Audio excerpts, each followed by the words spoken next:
What if the man who redefined screen sexuality with a single scream of Stella once watched his confidence shrink to a peanut, literally, while an entire film crew stared? If you remember lining up for streetcar tickets or sneaking a flask into the drive-in, pull your seat closer, because tonight we're thawing out Hollywood's chilliest rumor. Did Marlon Brando really panic over his equipment on the set of Last Tango in Paris? Picture it, Paris, 1972. A drafty warehouse, no heaters, lights blazing like interrogation lamps. Brando drops his robe for a daring full-frontal shot. The director whispers, "Action!" and a bitter winter gust answers back. In seconds, the god of virility feels Mother Nature play a cruel trick. Cameras. Whir. Crew members glance away, and Brando later jokes that what hung between his legs shrank to a peanut. One chill, one throwaway line, and half a century of locker room lore is born. Over the next few minutes, we'll sift fact from folklore. No side characters, no detours, just Brando, the cold, and the gossip that refuses to die. By the end, you'll decide, mishap or myth. Type your verdict below, and let's roll back the film reel together. Scene of the crime. Paris, December 14th, 1972.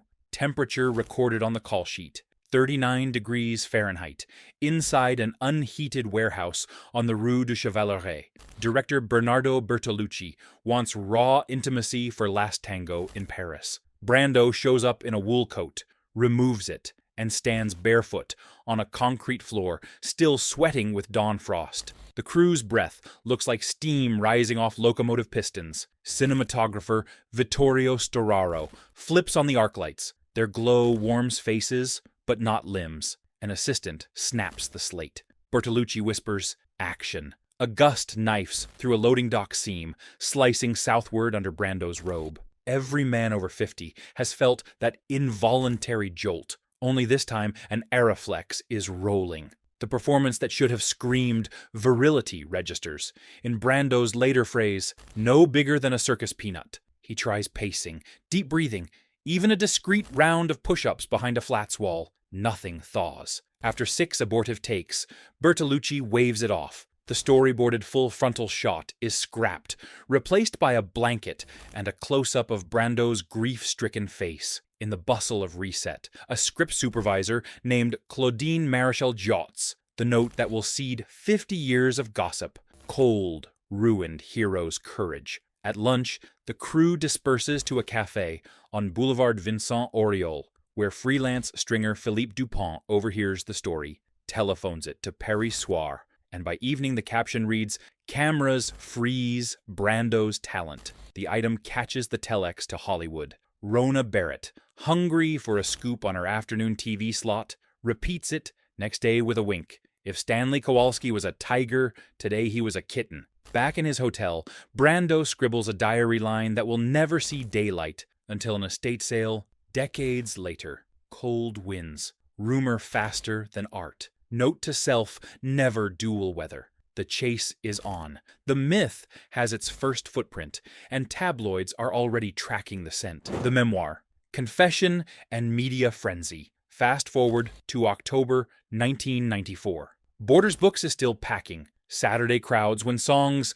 My Mother Taught Me hits the shelves. Buried on page 389 sits the now infamous line, "It was so cold during Last Tango, my penis shrank to the size of a peanut." Within hours, the sentence leaves paper and becomes broadcast gasoline. That same night, Jay Leno waves a Mr. Peanut doll on The Tonight Show and delivers the first of a week-long barrage of one-liners. Before sunrise, Howard Stern loops a shell-cracking sound effect every time a caller says, "Brando." And by lunchtime, the National Enquirer has rushed a special 2-page mock-up to print. Headline in circus red caps, "Stanley Kowalski goes small." A doctored silhouette hints at emptiness beneath a bathrobe, while a sidebar promises expert shrinkage analysis. No expert is named. Talk radio switchboards jam with armchair physiologists debating wind chill physics. CNN's nascent showbiz desk invites a urologist who admits on live feed that he has never examined the actor, but offers charts anyway. The peanut anecdote metastasizes into an accepted diagnosis before Brando's memoir reaches its second printing. Privately, Brando writes to longtime friend Jack Nicholson on embossed hotel stationery. Hard to argue with a joke that prints money. I've played kings, but I lose to nuts. The letter surfaces at auction in 2015. Its sardonic shrug, confirming what the public never saw. Resignation, not bravado. Detective notebooks in hand, we search for hard corroboration. A wardrobe log, a medical slip, a raw production still. None surface, yet the laughter keeps rolling, louder than facts, because the joke is now an industry. With Brando silent and the media carnival roaring, the rumor wins a second life. No evidence required. Metaphor on trial. The case pivots back to 1947, 2.5 decades before that icy warehouse. Broadway's Ethel Barrymore Theater is sweltering. Cigarette smoke curls above scuffed floorboards as a 23-year-old Brando thrashes through a rehearsal of A Streetcar Named Desire. Director Elia Kazan, flushed and dazzled, blurts to drama critic John McClane, "The kid's a walking penis, pure animal magnetism." Kazan is speaking in metaphor, an artist's shorthand for volcanic presence. 24 hours later, the New York Journal-American runs the pull quote minus its metaphor tags. Kazan says Brando is a walking penis. The difference between like and is vanishes in headline shorthand, and a new fact is born. Within a week, Confidential magazine tightens it further, Walking P, inviting readers to fill in the blank. Our detective trail turns up the original McClane notebook, now archived at the Billy Rose Theater Division, where the line is underlined twice with metaphor, scribbled in the margin. Yet, every subsequent publication drops that parenthetical, inching the description from poetic praise toward anatomical affidavit. Motive? Sensation sells. Confidential's circulation spikes 12% that month. Proof enough. Kazan, cornered by reporters, tries to clarify it's about aura, not inches. But the correction prints on page 16, while the misquote owns page 1. Studio publicists field telegrams from exhibitors asking if Brando's next picture will prove the headline. The marketing department says nothing, and silence once again fertilizes rumor. Half a century later, the misquote still appears in online trivia lists, cited as insider confirmation. Yet the original notebook, photographed and housed in acid-free sleeve, stands as Exhibit A, that the phrase was never meant to measure anything at all. In courtroom terms, we've located the transcript. Now it's time to see if any physical evidence exists, or if the prosecution's case rests solely on hearsay and heatwave hyperbole. Paper trail or ghost story? With the headline, Trail Mapped, we hunt the hard evidence. First stop, the Paramount Wardrobe Vault in Hollywood, where costumers logged every cufflink and inseam on carbon paper. A yellowed ledger does list Last Tango in Paris rentals, boots, blankets, even a receipt for thermal socks. But the box labeled Frontal Nude Shot is empty. Archive clerk Sam Reyes tells us it was already vacant when the studio donated the files in '84. We file a Freedom of Information Act request for any FBI material mentioning Brando and obscenity, figuring Hoover's moral crusaders might have mused on the peanut tale. What comes back is 15 pages of blacked-out surveillance notes about civil rights marches, nothing south of the belt, not even a snarky sidebar.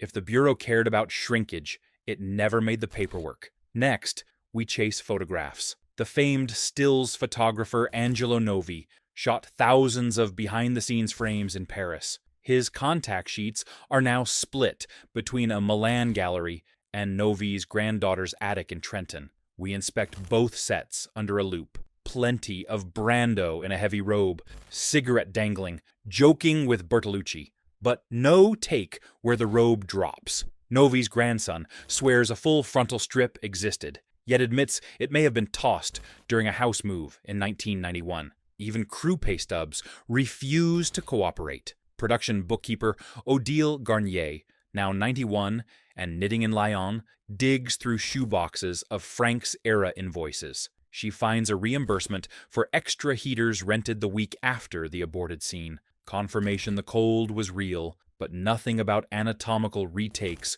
or special wardrobe adjustments. If there was a problem down there, she laughs, it wasn't in my ledger. By this point, our detective board looks like a ghost story. Dates, names, headlines, but every arrow pointing toward a tangible artifact ends in an empty box or a missing reel. In police terms, we have motive, hearsay, and opportunity. Yet no weapon, no fingerprints, no body. The case file is all smoke, no cigar. So, where do investigators turn when the paper trail runs cold? They question the witnesses, still alive, those who shared screens, sheets, or scars with the man himself, and that's exactly where we're headed next. Witnesses take the stand. First on the docket is Maria Schneider, Brando's 19-year-old co-star, who endured the same January draft. In a 2007 interview with Liberation, she called Brando charming, troubled, and obsessively method. But when the reporter prodded about the full-frontal fiasco, she just laughed. Cold makes liars of every man. We shot the scene once, then Bernardo changed his mind. That's all. No measurements, no giggles, just a shrug from the only person inches away when the robe dropped. Next, we summon Rita Moreno, who spent 8 tumultuous years in Brando's bed, and once told CBS Sunday Morning that their chemistry was nuclear. When host Moraka Coily asked if the rumor was true, she sipped her tea and answered, "Let's just say I never saw a peanut." The audience roared, but she offered no numbers, no comparisons, only an actress protecting a memory. Jane Fonda takes the stand by satellite. In 2020, she quipped on Andy Cohen's show that Brando was disappointing in bed. Twitter exploded with micron-measuring memes. But Fonda clarified the next morning, "I meant emotionally, technique, not size." Headlines ran with the insult, retractions whispered in the margins. For a balancing view, we locate Leonard Hirsch,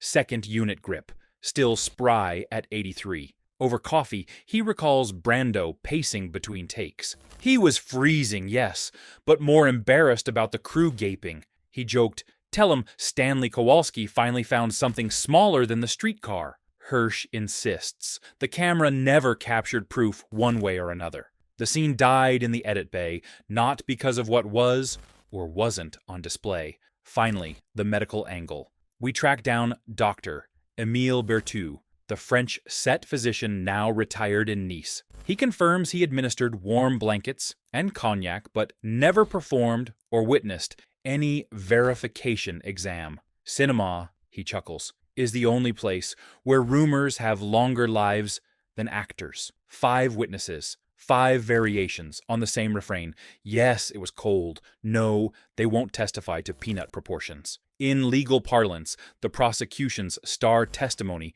evaporates under cross-examination. What remains is a cloud of innuendo swirling around a man who preferred silence to self-defense. The detective's evidence board is nearly full, yet the verdict still teeters. To tip the scales, we must examine not the facts, scarce as they are, but the psychology that keeps a half-frozen anecdote sizzling through generations. Why the legend won't die. If our evidence folder shows anything, it's that absence fuels imagination better than film stock ever could. In 1950s, America, you couldn't print the word penis without a blue pencil censor. So whisper networks did the heavy lifting. A rumor that slipped around moral gatekeepers felt illicit, shared in bowling alleys, barbershops, and VFW halls with the same thrill you'd whisper a dirty joke. Add Brando's volcanic charisma, eyes that could melt steel, and the contrast became irresistible.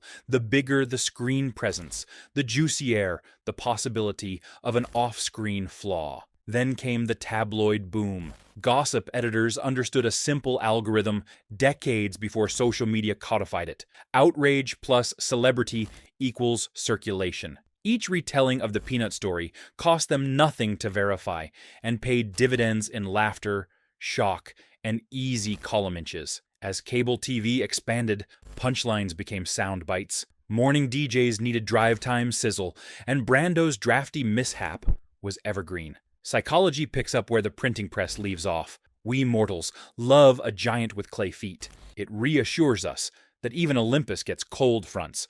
Body image anxiety is timeless. But in the Instagram age, a viral meme can shrink or inflate anyone in 60 seconds. The peanut rumor, born on carbon paper, now lives as GIFs and TikTok skits tagged shrinkage. Teens who've never sat through on the waterfront still share the joke because it reduces a legendary rebel to the same vulnerability they feel stepping out of a swimming pool. Finally, there's Brando's own strategy, calculated silence. By refusing to correct or confirm, he let gossipers spin their wheels, perhaps reasoning that any attempt to quantify mystique would cheapen it. That silence hardened into myth, and myths, once fossilized, outlast every eyewitness. You can debunk them line by line, but they live on, not in proof, but in the pleasure of telling. And so, the coldest draft in Paris continues to blow through pop culture, rattling photo archives, gossip blogs, and cocktail chatter. In the absence of a smoking Polaroid, the legend proves one thing beyond dispute. Sometimes the story we whisper says more about US, our fears, our fascinations, than it ever did about the man who inspired it. Verdict. The case is closed. Here's the evidence pinned to the board. A call sheet reading 39 degrees on December the 14th, 1972. Rona Barrett's KNBC tease of December 18th, 1972 that mocked a kitten, not a tiger. National Enquirer, cover dated October 24th, 1994, screaming Stanley Kowalski goes small. Elia Kazan's notebook, underlined metaphor. 5 living witnesses who swear the camera never caught proof. And every archive box, wardrobe, FBI, photo, that turned up empty. Against that mountain of nothing stands one mischievous sentence Brando published, and a public that loves a wink more than a footnote. Even Brando seemed to accept the verdict. In 1995, he was courted for a Sweeps Week TV special. His one condition, according to producer memos, was no peanut question. The network balked. He declined, and the myth walked away the winner again. A choice, not a shrug. Proof the smartest man in the room sometimes lets the rumor sell the popcorn. So, fellow matinee veterans, the jury is yours. Was it a legendary freeze or the hottest tall tale in Tinseltown? Comment chill if you think the peanut story is pure bunk. Hot if you buy the legend. While you're there, tap that thumbs up. Every like helps this detective agency stay open. And subscribe so you're first in line for our next Hollywood cold case. Because legends never melt on their own. They need curious minds like ours to hold them up to the light. Then decide whether we're staring at a myth or just a peanut shell.